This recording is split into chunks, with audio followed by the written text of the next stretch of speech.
c'est une journée qui doit être vraiment immuable. Aussi dure qu'elle soit. Espérons qu'on n'aura plus de pigouïm, espérons qu'on n'aura plus de guerre dans ce pays. On le prie chaque année et chaque jour pour ça.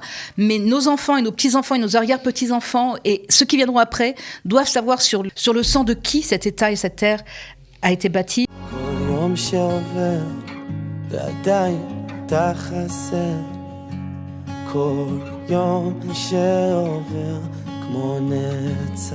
À quelques jours du Yom HaZikaron, eh bien, nous avons un rendez-vous annuel avec Oriella Blilia de One Family. Elle est coordinatrice, responsable de la branche francophone. Et on a pris l'habitude de se poser ensemble pour parler des événements qui sont organisés à l'occasion du Yom HaZikaron au sein de One Family. Alors aujourd'hui, on a décidé de faire le bilan d'un Yom HaZikaron à l'autre. On ne se rend pas toujours compte de ce qu'il se passe, du nombre d'attentats par lequel Israël a été touché. Donc Oriella est sur le plateau. Merci d'être venue. Merci à vous de nous recevoir chaque année. La fidélité de Kalita par rapport à One Family. C'est pas toujours évident parce que c'est vrai que ce sont des sujets lourds. Et quand on parle de bilan, on a peur des chiffres. Oui. Et là, je dois dire qu'en préparant cette interview, je suis restée assez choquée hier soir du bilan de l'année entre mars 2021 et mai même à philo 2022, du bilan d'un an d'intifada, on peut rappeler ça intifada, de terrorisme, de ce qu'on voudra sur Israël. Je fais abstraction dans les chiffres que je vais donner maintenant, je fais complètement abstraction des 4500 roquettes qui ont été balancées par nos voisins en mai l'année dernière et qui ont fait 15 morts et plus de 170 blessés. Je ne parle même pas des traumatisés, je ne parle que des blessés officiels. Mais entre avril 21 et maintenant, c'est-à-dire les derniers chiffres étant le début du mois, donc avant les Chagim, avant les fêtes, on a totalisé 2016 attentats en un an. Ça paraît C'est-à-dire que faites le calcul chiffre. divisé par 365, c'est complètement aberrant. Maintenant, il faut bien comprendre que ça n'a pas tous été des attentats comme Bnei Brak, Hedera, Tel Aviv récemment.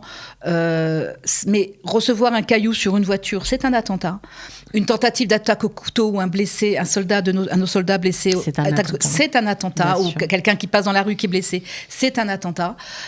Donc 2016 attentats, c'est un chiffre il m'a travaillé toute cette nuit, quoi. Je veux dire, on ne comprend pas. C'est pas... parce que personne n'en parle, en fait, très très peu. Déjà, les journaux nationaux, je ne parle pas des internationaux, nationaux parlent des gros attentats, mais on passe sous silence quand même maintenant les pierres reçues dans le Gush Etzion ou dans Judée-Samarie ou quoi. Et ça a fait exactement 17 morts et on a quand même bien une cinquantaine de blessés. Les derniers, les plus gros, ça a été entre Purim et Pessar, avec Hedera, avec 2 morts, dont une jeune Française, Shirel. Ça a été Beersheva. Ça a été Beersheva, ça a été Bnei Brak, avec ce policier qui est allé volontairement vers la mort pour aider à attraper l'assassin, le terroriste, bref, et ça a été Tel Aviv. Et c'est pas fini. Enfin, excusez-moi, je crois que c'est pas fini, malheureusement. On espère que ça va s'arrêter là. Oui, vraiment. On espère vraiment, mais bon. Alors, depuis 20 ans que One Family existe, votre rôle, c'est aussi d'accueillir les familles endeuillées, de les soutenir dans l'épreuve, de les soutenir après, d'essayer d'aller vers la reconstruction avec elles, parce que c'est très, très, très difficile. Très dur, très long, et vraiment un parcours du combattant. Les parents, les frères et sœurs, les grands-parents, les grands-parents, les petits-enfants, enfin bref, c'est assez C'est un noyau, le Garin, qui est... C'est le noyau, c'est la personne qui a été touchée, morte ou blessée, et après ça explose complètement le cercle familial. Bien sûr. Alors, vous faites des tas d'activités et j'aimerais avant de parler bien sûr de la cérémonie qui va se dérouler comme chaque année le soir de Yom HaZikaron, je voudrais que vous nous racontiez quel type d'action vous faites. Je crois que vous avez organisé un séminaire de 3 jours. C'est long, c'est énorme. C'est énorme. Alors, avec beaucoup de familles endeuillées. Avec beaucoup de familles endeuillées à Haïfa, pendant Shabbat, entre jeudi, l'après-midi, le temps d'arrivée, et samedi soir. Ce sont des séminaires qu'on organise très régulièrement dans l'année. Donc ça se fait, là, c'était des parents endeuillés, mais on l'a fait il n'y a pas très longtemps avec des grands-parents endeuillés. On le fait avec des frères et sœurs, on le fait avec des enfants, pas encore mariés, ou d'autres qui, depuis 20 ans qu'on les suit, sont mariés entre-temps, et leurs familles.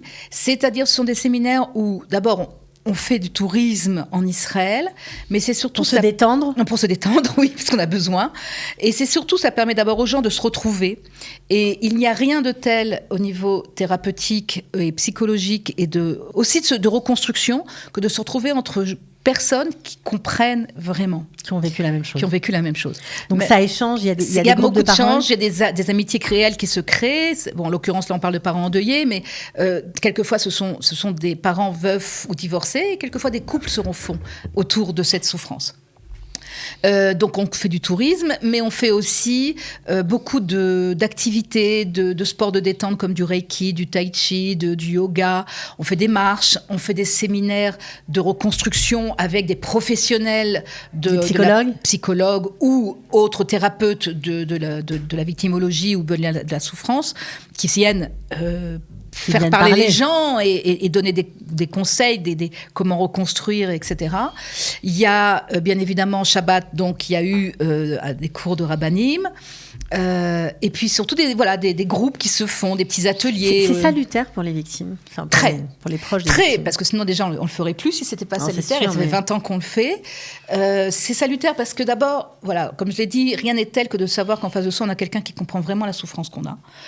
Et ça permet aussi de faire revivre nos enfants. Ça permet d'échanger sur des moments d'années qui se sont bien passés ou des moments au contraire qui ont été très dépressifs pour quelque chose qui n'est peut-être pas en relation avec la personne qui est décédée, mais qui a déclenché une réaction en chaîne. Et puis Yom HaZikaron, c'est une période difficile. Il y a Yom HaShoah avant, tout ce que traumatise du peuple juif par rapport à la Shoah et à tous les attentats, les massacres que nous avons vécus en Espagne, en Ukraine, etc. Donc c'est salutaire de pouvoir... Ça, c'était vraiment le sujet de cette fois-ci, c'est-à-dire entre Yom HaShoah et Yom HaZikaron. Et beaucoup de personnes qui ont vécu des pigouim sont des gens qui sont aussi d'un milieu ashkénaze, donc... touchés par la Shoah. Touchés par la Shoah. Donc, quand touchés par la Shoah, plus touchés par un attentat, c'est lourd. Donc, en fait, ça permet vraiment de sortir des choses, de témoigner, de raconter. Et quelquefois, le témoignage de quelqu'un d'autre, ça donne des forces à une autre personne. Ouais. On ne peut pas savoir. Ou au contraire, le fait de raconter va libérer. On ne raconte pas toujours la même chose. Quelquefois, on a gardé des choses pendant 20 ans. Beaucoup de gens de la Shoah ont gardé des années entières, des dizaines d'années. Des histoires qu'ils n'ont jamais racontées ou jamais écrites. Et puis un beau jour, un petit enfant ou un arrière-petit-enfant vient en disant « Papy raconte ». Et là, c'est la même chose. Donc, on se libère avec les années, quelquefois, de souffrance qu'on n'a jamais exprimée, ou au contraire de joie partagée avec la personne disparue qu'on veut raconter et qu'on veut faire partager. Alors pour ceux qui viennent d'arriver en Israël, je pense aux nouveaux immigrants qui vont peut-être passer leur premier Yom HaZikaron en Israël. Ou même le troisième, parce qu'avec le corona, il n'y en a pas eu. Même le troisième, il n'y a pas eu beaucoup. Il n'y a pas eu de cérémonie pendant 2 ans. Oui. Exactement, donc vous organisez comme chaque année, évidemment, une sonnerie en commun, la sonnerie en commun et une cérémonie. Alors c'est que ça a lieu au centre même de Jérusalem de One Family, qui est à Baka, c'est la rue Rachel Imanu. Plus vers Emek Rephaim. Plus vers Ephraïm. Il y a donc, au début, c'était dans le jardin, on était 200 personnes. C'est affreux à dire, mais il y a 3 ans, avant que le corona nous empêche de le faire, on s'est retrouvé plus de 1500 personnes dans la rue, avec évidemment l'accord de la police, parce qu'il faut fermer les rues alentour à la circulation. Et donc, ça commence à 19h45, le temps que les gens prennent leur place, et ça se retrouve aussi. Il y a des buffets, des choses comme ça. Et on commence exactement à la sonnerie, tout le monde s'installe, il y a la minute de recueillement. On fait allumer un papa endeuillé le Ner HaZikaron, et lui-même va faire en général El Merachamim et le Kaddish. Et ensuite on commence. Alors il y a des témoignages de familles chaque fois différentes qui vont raconter soit leurs blessures, soit physiques, je parle, soit les blessures mentale et psychique et affective avec la perte de quelqu'un. Et c'est aussi avec des moments de pause, parce que c'est très, très, très dur. C'est très dur. Franchement, 7h30 de témoignage. C'est vrai qu'il faut avoir l'estomac bien accroché. Oui, on a beau vivre dedans tout le temps, et j'oublierai, notre chacun président... ressent la peine. On le ressent. Les étrangers qui, pour la prochaine fois, viennent, ils sont en état de choc. Non, il y en a qui restent pas, d'ailleurs. Qui restent pas. Jusqu'au bout, il y en a qui viennent dur. plus parce qu'ils ne peuvent plus venir. Ouais. Et que chaque fois, notre directrice dit... Chaque fois, je me dis, ça sera plus facile l'année prochaine, mais non, chaque fois, c'est plus difficile. Et même pour moi, j'avoue très sincèrement que chaque fois, arriver là-bas, c'est de plus en plus difficile, mais c'est ma place, donc j'y suis. Mais c'est vrai que je reviens encore. C'est un moment où la souffrance a le droit de citer. A le droit de citer complet, donc on pleure, on se prend dans les bras d'un des autres, on se retrouve, on se soutient, on se console, on écoute. Et donc entre ces moments de témoignage, il y a toujours un petit moment d'une pause musicale où ce sont des poèmes qui ont été écrits soit pour la personne qui a disparu ou par quelqu'un qui a été blessé ou par la famille d'eux, soit des moments comme ça de petites histoires qui sont racontées par des petits dessins animés ou des petits témoignages qui durent 3-4 minutes. Et ça pendant 1 heure, 1h15. Et après, on arrête et on prend tous les jeunes, on enlève les chaises et tout, les jeunes se mettent par terre, guitare, et on fait une soirée chez Rabbe de Cibourg pour toute la jeunesse. Et c'est extraordinaire. Ouais, parce que le peuple juif continue à chanter. Ouais, c'est une ambiance très spéciale, très particulière. C'est très spécial, la vérité, c'est très spécial. Et puis la sonnerie tous ensemble. Voilà, j'ai la chair de poule. Oui, non, mais ça fait partie de l'histoire d'Israël. C'est quelque chose qu'il faut vivre, non pas seul chez soi, mais il faut essayer de le vivre. De le vivre en communauté. Ouais, et honnêtement, c'est pas ça. C'est exactement comme Yom HaShoah, où on parle de la Shoah, mais de plus en plus, on se souvient aussi des massacres, par exemple en Espagne, pendant l'Inquisition. Mais là, c'est pareil. Je pense que c'est une journée qui doit rester, qui doit être vraiment immuable. Aussi dure qu'elle soit. Espérons qu'on n'aura plus de pigouïm, espérons qu'on n'aura plus de guerre dans ce pays très vite. Et j'espère que ça va venir vite et on le prie chaque année et chaque jour pour ça. Mais nos enfants et nos petits-enfants et nos arrière-petits-enfants et ceux qui viendront après doivent savoir c'est affreux ce que je veux dire, mais pourtant c'est ça, sur le sang de qui cet État et cette terre a été bâti et cette terre a bu. Bon, en tout cas, voilà, rendez-vous mardi 3 mai à 19h45 si vous avez envie 28 Rachel Imanov. Voilà, de vivre un Yom HaZikaron avec des gens qui ont expérimenté dans leur chair la perte d'un proche. C'est vraiment très, très difficile, mais en même temps, la symbolique est magnifique. Donc, en espérant qu'il n'y ait plus de peine et que vous n'ayez plus une famille qui s'agrandit. Voilà, franchement, c'est ce que je vous souhaite. Chaque année, on se souhaite plus s'agrandir. Ouais. Malheureusement, cette année, on sait encore beaucoup. Voilà, 2060, même plus, avec les roquettes, toutes les familles qui ont été touchées par des roquettes, les maisons cassées, etc. Ça fait partie maintenant de notre famille. Donc, oui, on est vraiment une grande famille. Donc, en tout cas, Oriella Bléa, merci d'être venue. Merci de nous recevoir. Et voilà, on se retrouvera l'année prochaine, si tu veux. Au revoir.